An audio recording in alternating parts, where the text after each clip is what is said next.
आज मुख्यमंत्री एकनाथ शिंदे यांच्या नांदेड जिल्ह्यात दोन सभा पार पडल्यात। एक सभा श्रीजय चव्हाण यांच्या प्रचारासाठी बारड येथे पार पडली, तर दुसरी सभा नांदेड उत्तरचे शिंदे गटाचे आमदार बालाजी कल्याणकर यांच्या प्रचारासाठी पार पडली। आपल्यासोबत आता आमदार बालाजी कल्याणकर।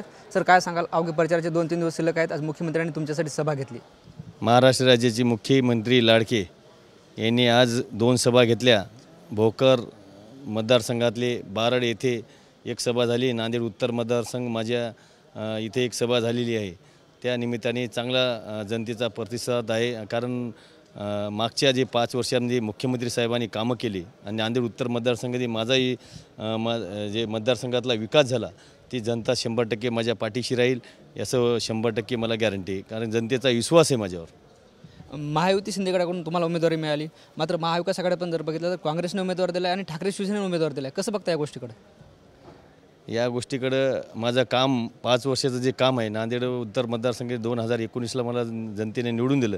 मी जे जनतेने माझ्यावर विश्वास ठेवून मला जे आज नांदेड उत्तर मतदारसंघातले जे कामं झाले ते 100% मला विजयाची खात्री आहे। आणि तसेच मी जास्त कोणावर टीका करत नाही, तुम्हाला माझा स्वभाव नाही, माझा विरोधक कोण आहे हे मी म्हणजे मी त्यांच्यावर बोलू शकत नाही। आणि ज्यावेळेस जनतेने माझ्या पाठिंबा 100% माझ्या पाठीशी आहेत एवढंच सांगतो। आता कोणते मुद्दे घेऊन तुम्ही प्रचाराला समोर जात आहात?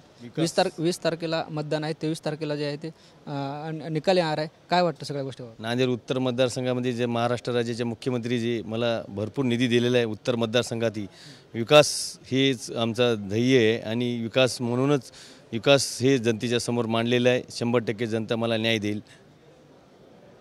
निश्चितच आपण जर बघितलं तर हे होते आमदार बालाजी कल्याणकर। विकासाच्या कामावर मी मतदान मागतोय अशी प्रतिक्रिया त्यांनी दिली। कॅमेरा पर्सन हर्षलसह मी ज्ञानेश्वर लोंढे, TV9 मराठी, नांदेड।